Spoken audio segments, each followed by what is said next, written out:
the latest name in sound technology. They're on the top of the line, little Eon here. Cool. See you guys tomorrow. Thanks. It's mainly for tours that come through, you know.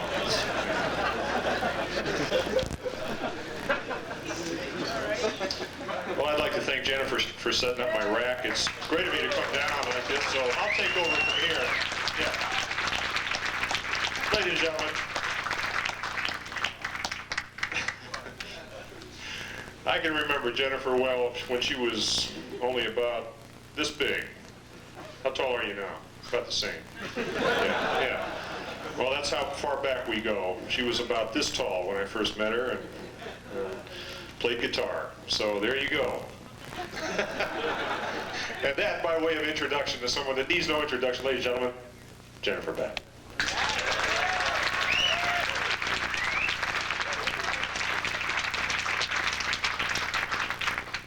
Just pretend I'm not quite here yet. I'm going to do a little sound check of my own because I didn't quite get to play along with the monitors.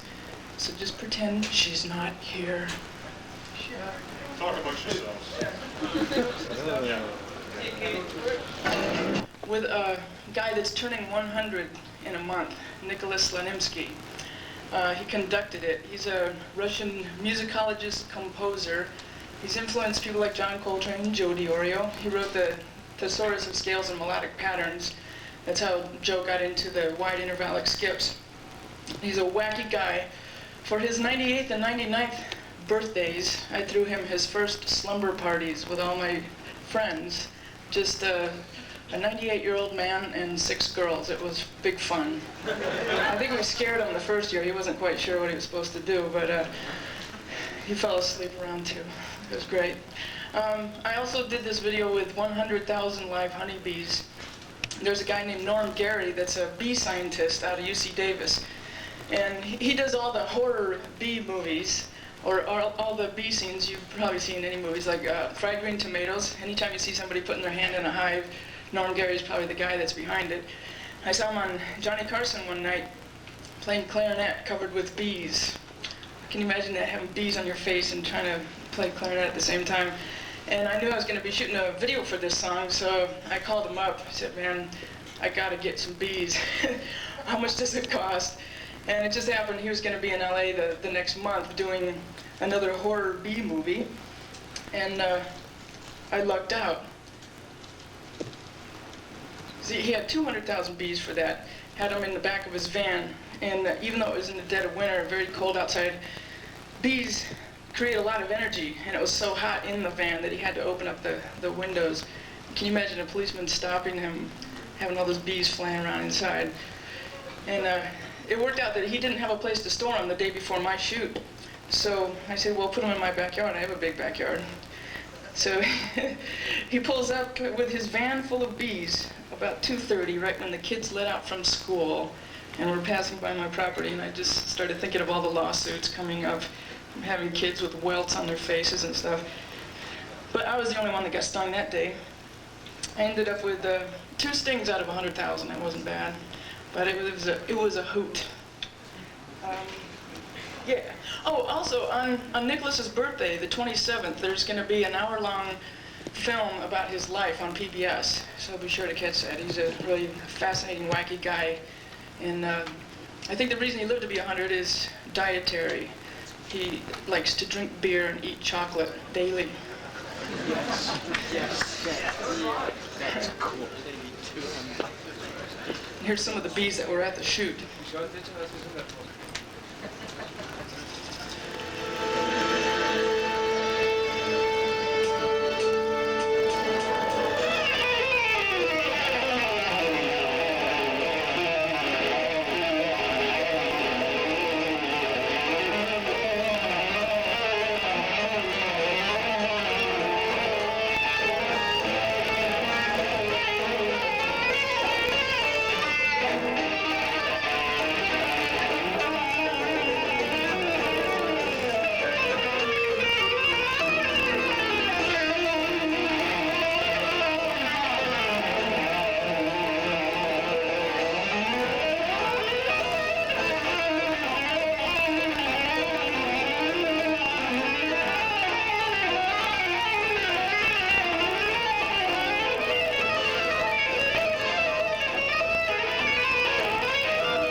guest. Thank you.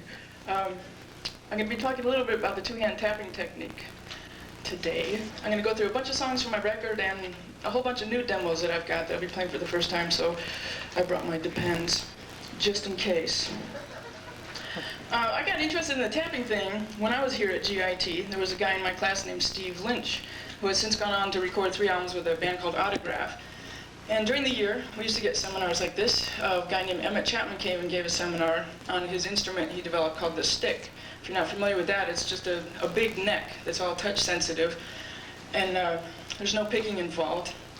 It's got 10 strings, generally 5 bass strings, 5 melody strings, and he'll comp with one hand, solo with another, or combine the two. It leaves numerous possibilities. You probably heard it on Shock the Monkey, Peter Gabriel's hit, and Tony Levin, whoever he's played with, he generally brings the stick on at least a couple tunes.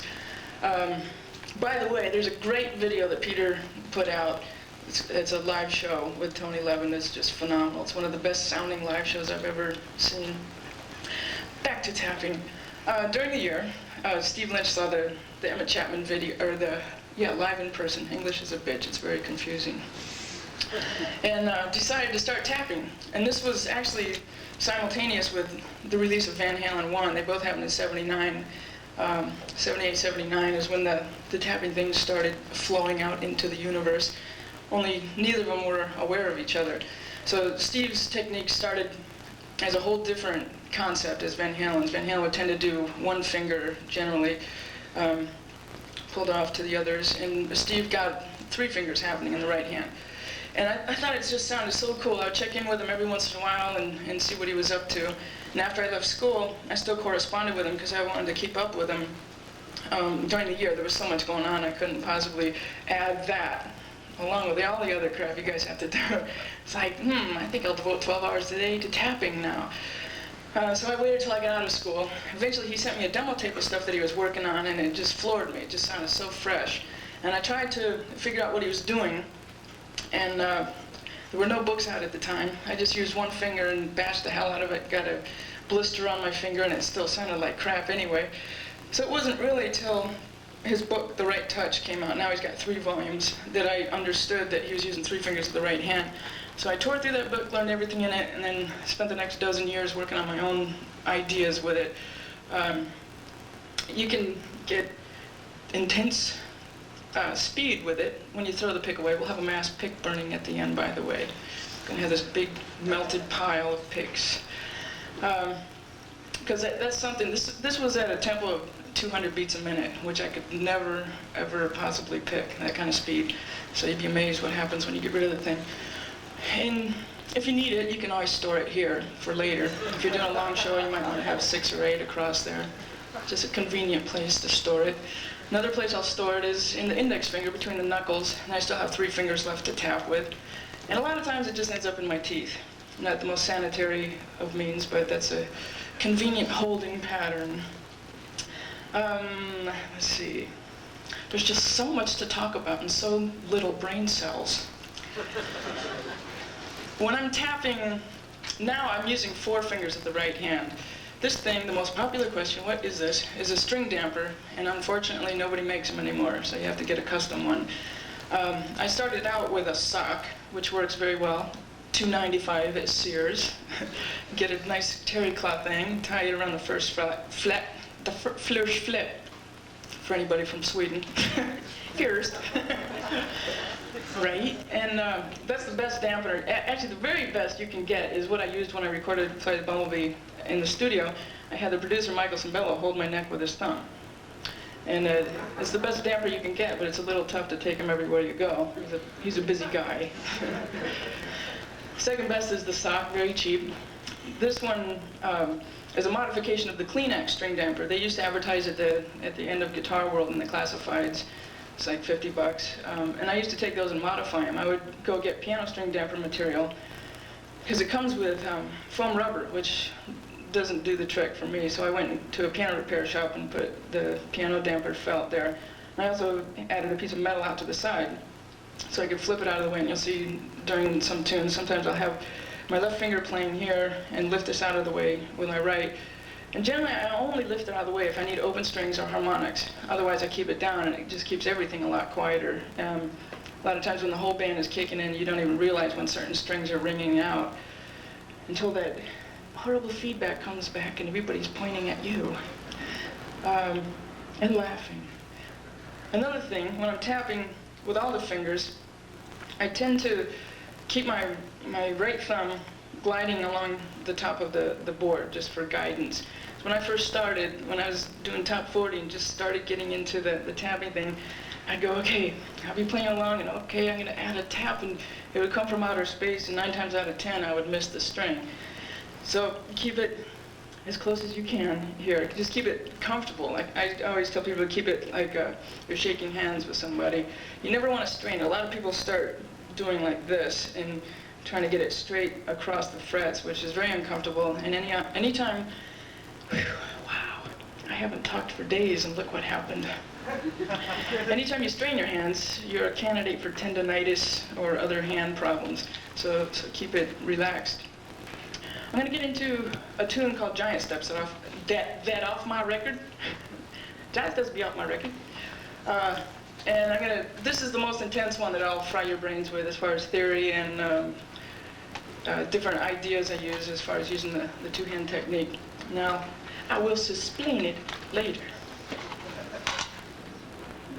Explain, you know, when you don't know what it means.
So, just the way John Coltrane meant it to be, just a little louder. Gotcha. There's a couple principles that I use all the time that I actually got from Steve Lynch's book. When you have a major idea, like a major triad or a major 7 arpeggio, you can take this shape and do the exact same thing with the right hand, a fourth higher, fourth interval higher. So if you have A major 7, you'd go up to D major 7, do the exact same shape, and you can tap with the right hand, pull off to the left. And magically, all the notes that you're playing in your right hand will fit in the key of the left hand. I always think of the key being here, and the right hand is just adding extensions or alterations to that. Likewise, if you have a minor idea, minor arpeggio or straight across the 5th fret, you go up a perfect 5th interval and copy the exact same shape.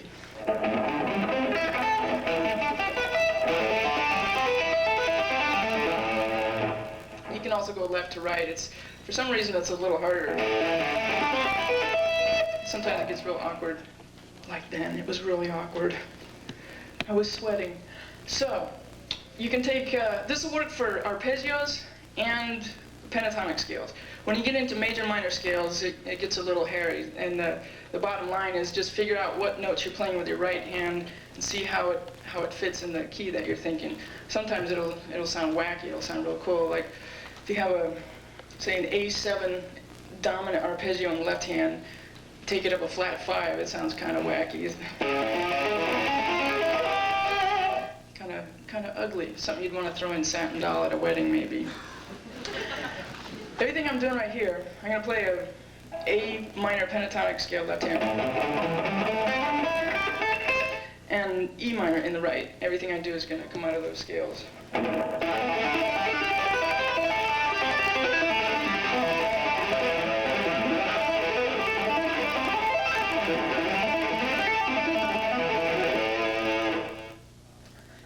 then I basically look at the right hand and let the left hand go on autopilot, because you're doing the exact same shape. So a lot of stuff I do, I have to look back and forth and have a barf bag available, because when you're looking back and forth, it's yeah, it can cause some trouble, just like watching a tennis game.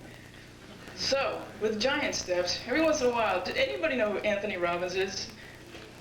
The Mr. Motivation. I went to a seminar last week, and whew, boy, it turned into the cheerleading session from hell. Everybody stand up and massage your partner. I was like, fuck you. Here's some great information, but I just, and the little comment sheet afterwards, I said, I dropped the massage shit, homie. That's one thing. In fact, I was thinking that's a good idea. After like a half hour, I'll get you guys to beat each other up. Come on, slam your partner in the jaw. So, giant step starts with a B major harmony. So what I did is start with a, yeah, take notes, you're not leaving till you get it. I started with a B major arpeggio add 9 left hand. Since it was a major idea, I went up a perfect fourth and copied the exact same shape. And just, sounds like a clear day. On a clear day. We had to sing that in 6th grade. I'm having flashbacks. The damage they do in school. And I just tap on the right hand and pull out to the left hand.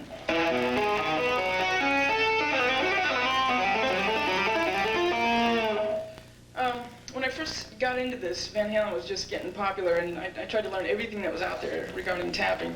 And it seemed like you could go into any music shop on planet Earth and hear Eruption, or at least somebody trying to do the, we used to call them the hoodlies, hoodly, hoodly, hoodly, hoodly. And I wanted to steer clear of that, because Van Halen has a patent on triplets. No one else can play them without paying him. Small joke. And so I wanted to stay away from that, and the way you do that is to either do groups of 4 or 5. You can do 3 notes on the left hand, 2 notes on the right, get groups of 5, just to expand the idea and start adding more fingers, etc. So here I'm just climbing a scale, keeping the left hand in one spot. I'm just climbing a scale with the right to get it groups of 4.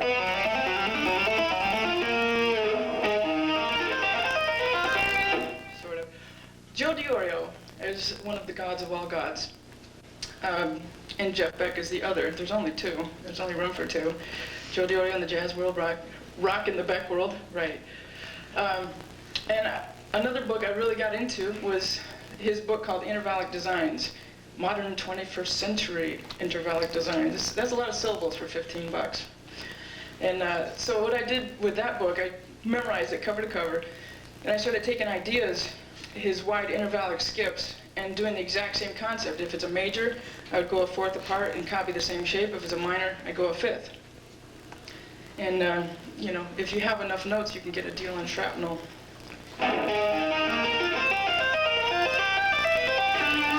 Here, I have an arpeggio, just a G triad arpeggio. And I went up, since it was a major, I went up a 4th and did the exact same thing, which is a C triad. And just pull right to left.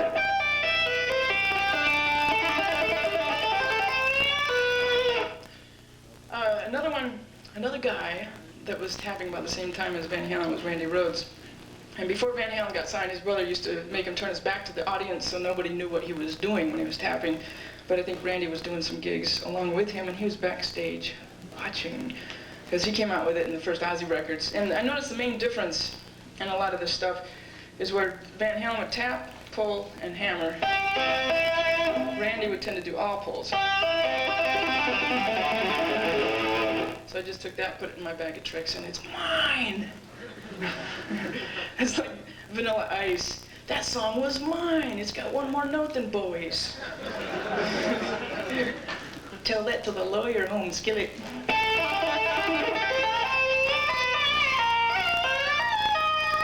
As far as bending, still most of the power comes from the right hand. I mean, left hand, yeah, I get them confused when I'm turned around. But you can use strength from both hands to get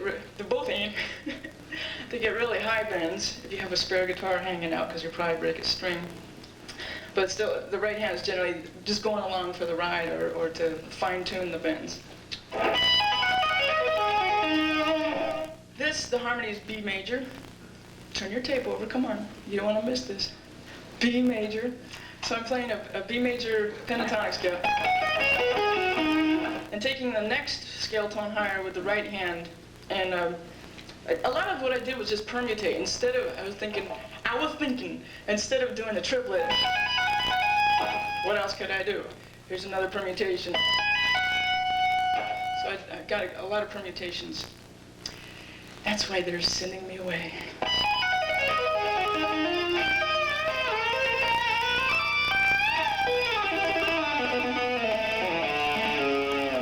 Speaking of Jeff Beck, at one time, weren't we? At one time I was so into him that I learned every solo on Wired and Blow by Blow. I used to play along with him. And something that used to always frustrate me is his left-hand tremolo finger was so much faster than mine. Until I discovered the mighty power of the right hand. Here's as fast as I can go with the left hand. And then the right hand. I could do an infomercial on Sunday mornings. Without. Sold yet? So, that's how I do tremolos now for the most part.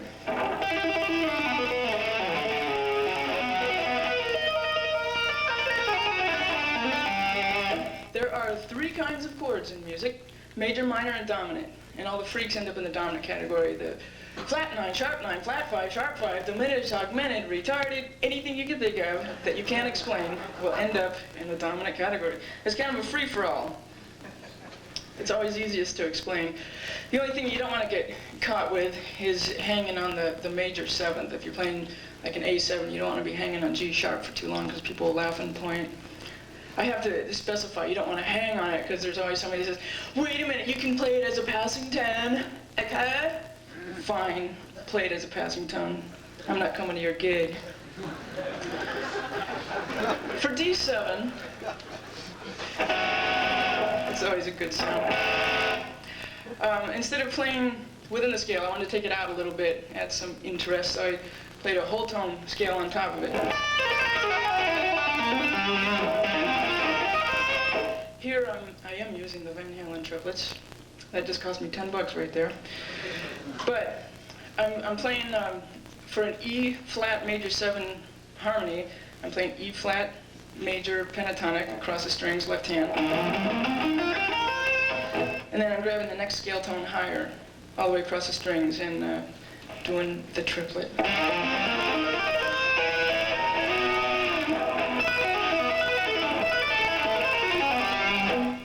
This is the beginning of the second chorus for Giant Steps. And since it goes through changes so fast, I wanted to give the listener something to hold on to. So I used the common tones in the first four chords. Fjord, that's for the Swedes. Always have to think for the Swedes. How come they don't have any reindeers in this place?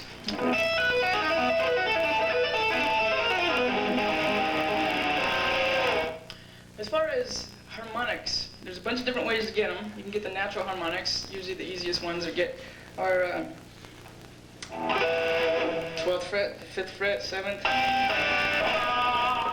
the 4th, and depending on how much distortion you have, you can get some wild ones in between the frets, especially in the lower fret.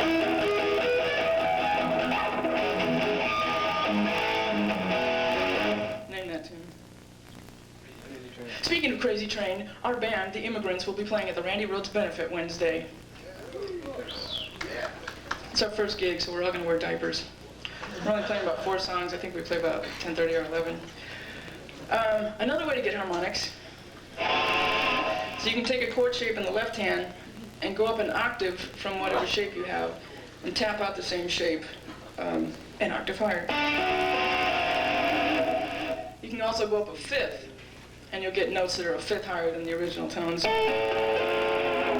if you go up a 4th, it's a little more difficult to get out, but you can get octaves that are 2 octaves higher than the left hand. Gnarly.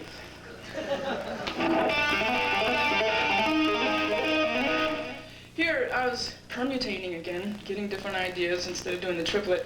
I was going through changes, doing groups of 4. And then second time around, I would repeat it and add another note in the right hand, so I had a double stop.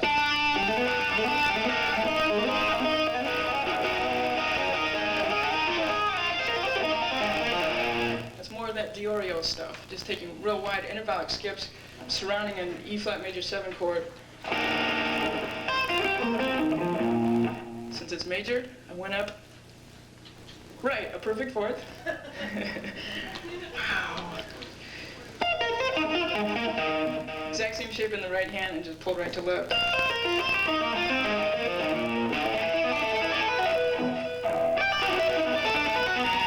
Here I'm taking octaves in a minor pentatonic. I'm just taking octaves of each note. Doing the exact same thing in the right hand. You get some real wide intervallic skips in between the hands.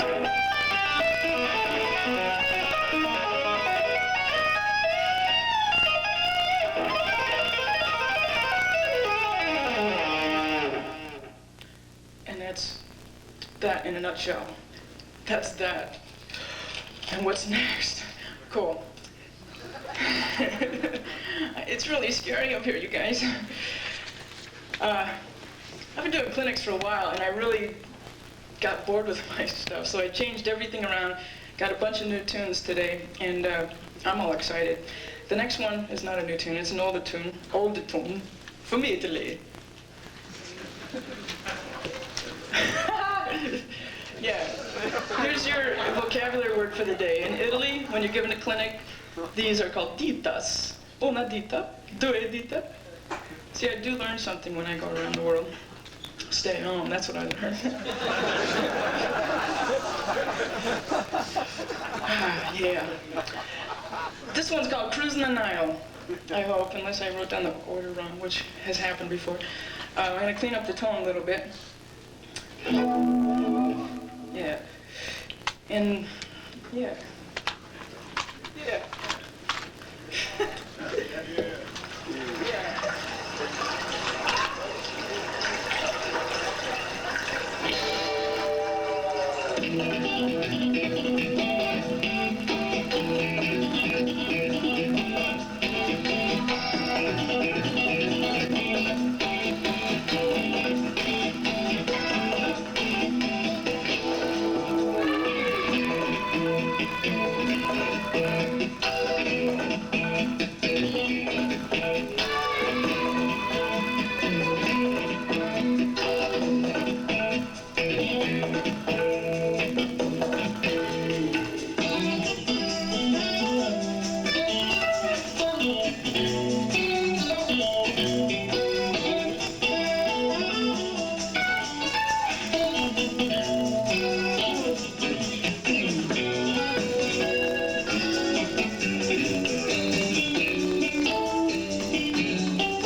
I was always jealous of bass players popping and slapping, so I started doing it to see what I could come up with. And damn, who's feeding? Are you feeding back? Microcassette feedback. Unreal. I want one of those. And so I started slapping on the strings to see what I could come up with. Basically, what I'm doing here is in the main grooves, the thumb becomes the E slapper. The left hand is just there for percussive purposes. It doesn't actually hit any notes. It's just a thud. And then the right index finger is hitting harmonics. Anytime you write a song in the key of E minor, you have access to all the natural harmonics. And as we all know, there's 3 keys in rock, E, A, and E. Don't forget that. I'll play it real slow, the main groove.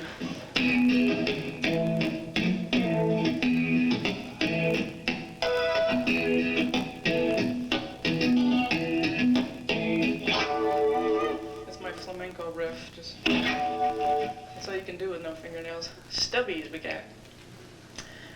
Yeah, and here's another thing in the bridge of the song. I'll just hit different chord voicings and go up an octave from the left hand and tap out the exact same shape.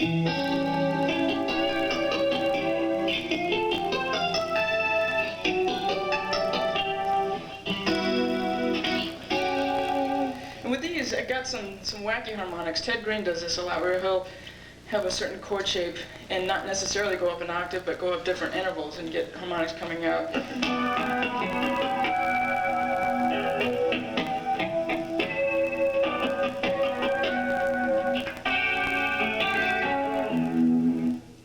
And that's Nile in a nutshell. Now it's time to talk about toys, and I've got some great toys. Digitech has come out with the greatest stuff since Kleenex. The whammy pedals. I got a whammy pedal sent to me when I was doing my record a couple years ago, and it totally knocked me out, and now I'm going to have a pair of shoes made out of them. I'll go through all the modes because they're all great. One of my favorites is that you can hit a note. If you're not familiar with whammy, it looks like a volume pedal. You just move it with your foot. You can hit a note and with your foot take it down a whole step, thus giving the illusion of some slide guitar effects.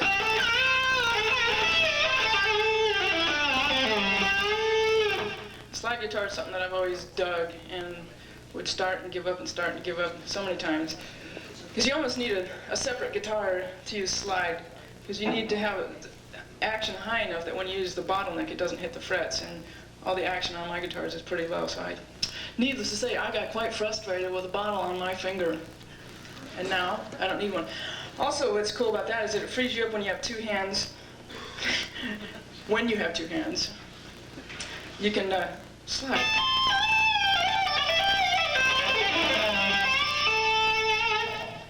And sold. Today, we have a show special. All guitars free, strings $700 a pack. And I have 2, because there's 2 modes at a time that I always like to use. I like to keep one on the whole step down. Oh, besides that, you can also get harmonics that you could never possibly get naturally. Like take a G sharp down here on the 4th fret,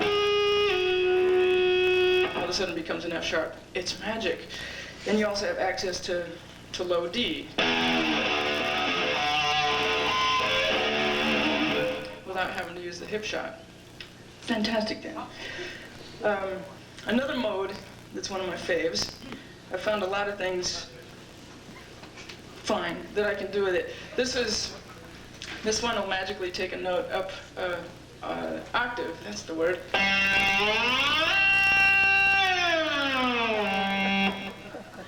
Hide the shit as the cops!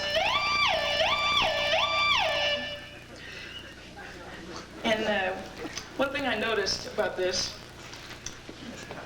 I also call it the Hindu helper, because I really like the Middle Eastern sounds where a lot of the vocalists and even the instrumentalists will get these wacky quarter tones with their voices.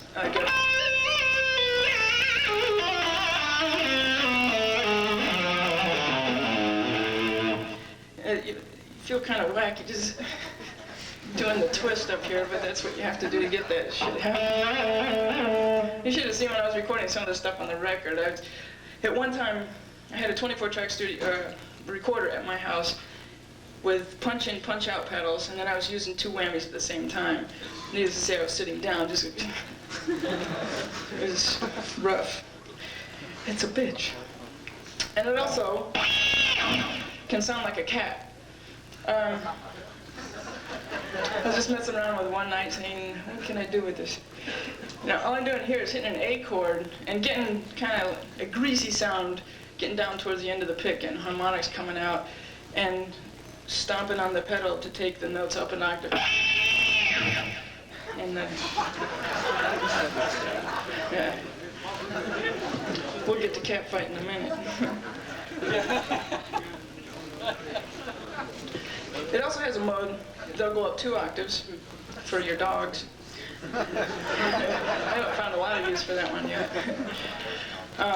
And down.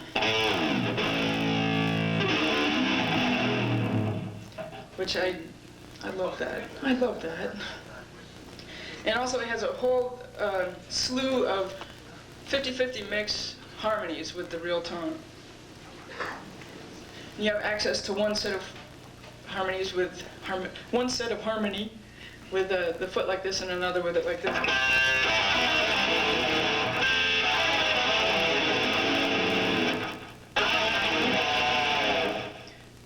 Yeah.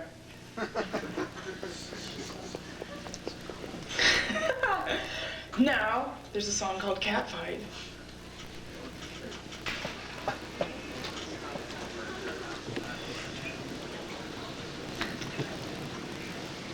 Come on, cat.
wacky stuff. That's always another good sound to bring out at casuals. You want satin down? Satin down. Dance to that. Tarzan. You know, I went all over Europe last December talking about Tarzan, and nobody knew who the hell he was. You got these blank stares. But you all know who he is, right? Tarzan the Ape Man, Mom, and Apple Pie. I used to watch Tarzan on Sunday mornings when I was a kid. Something about a man in a loincloth that attracted me. I don't know. So anyway, I wrote this song called Tarzan's Day Off, and I originally had all these samples from the original movie that where Jane was teaching Tarzan how to talk, and it just killed me. It's just the greatest dialogue. There's one scene, the morning after, Jane's in a daze, and they're up in the treehouse. And finally, the camera pans in on Tarzan's face, and he says, Tarzan, boy, Jane, river. She goes, oh, Tarzan, that's quite a sentence. The girl was in love, stupid love. And so I wanted to use that. I had it all sampled and the right rhythms and everything, and then I had to call up Tarzan's lawyer to see what it would cost to use it. Tarzan has a lawyer. She's about 150 years old, and her sole purpose in life is to make sure that nobody uses Tarzan's name in vain. So I told her what samples I was going to use, and she accused me of taking different words throughout the movie to make Tarzan sound stupid. Well, I used direct dialogue, and Tarzan was stupid. He was raised by apes, for God's sakes. So I lost on that one. And then I said, well, what would it cost just to use the name Tarzan? She said, $150,000. Digo! So his name is now Tarzens, like a Zen monk. And it has nothing to do with the other guy, really. In fact, they're still in a lawsuit with Ray Stevens for Guitar Zan. That was, what, 1967? So I decided to steer clear of that.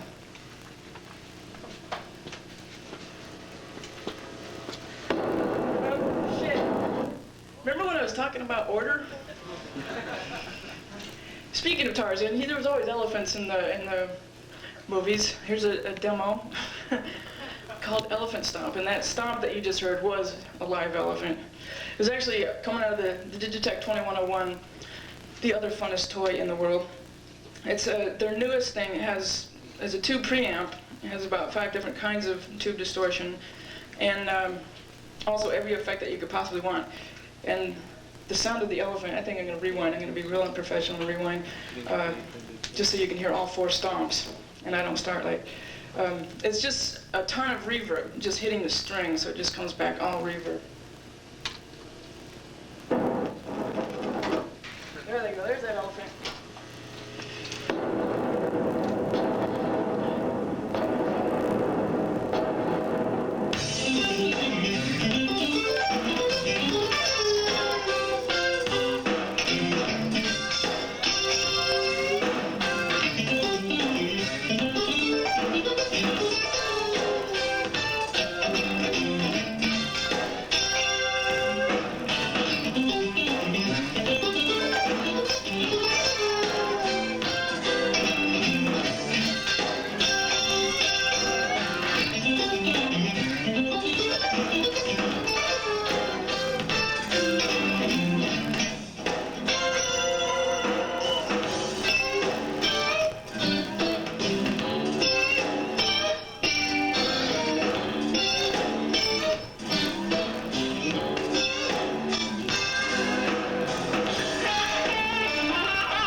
the best engineer. I just kind of hack it off when I'm done, you know?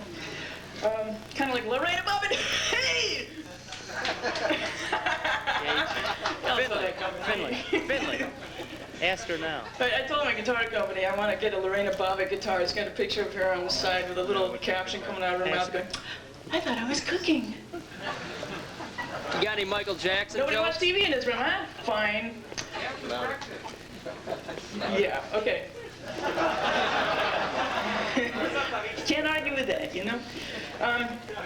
In the middle, instead of going right into a solo, I went into the solo section so you could hear the comp, because a lot of times it's more fun to even come up with the comp than come up with the melody. And I basically, it went from A minor 7, and I just kept the A minor 7 in the left hand and tapped different things on top of it on the right.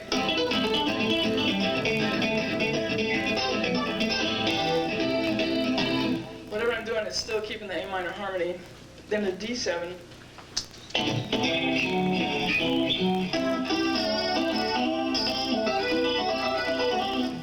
And basically, anytime you do have a dominant chord, like D7, you can also use the triad that's a whole step lower. Like I have D, I'm also making use of the C. It gives you that 11 kind of vibe. Right here I'm going from C to D. And then I did the same kind of concept when I went to the G. Basically using just F, G all over the place. You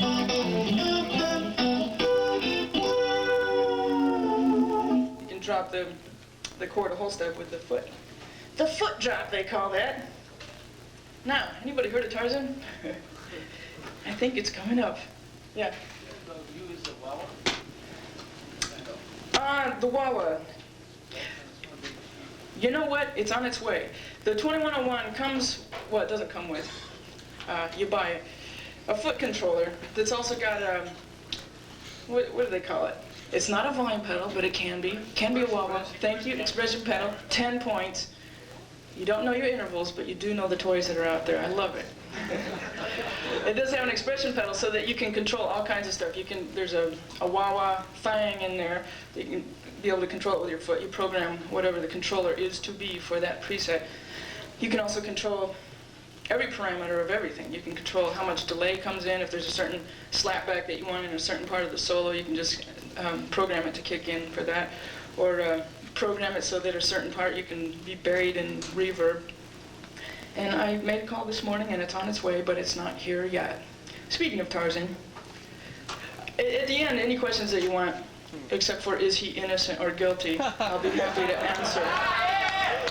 Because I'm so bored with that story, I can't begin to tell you. Tarzan. Sorry.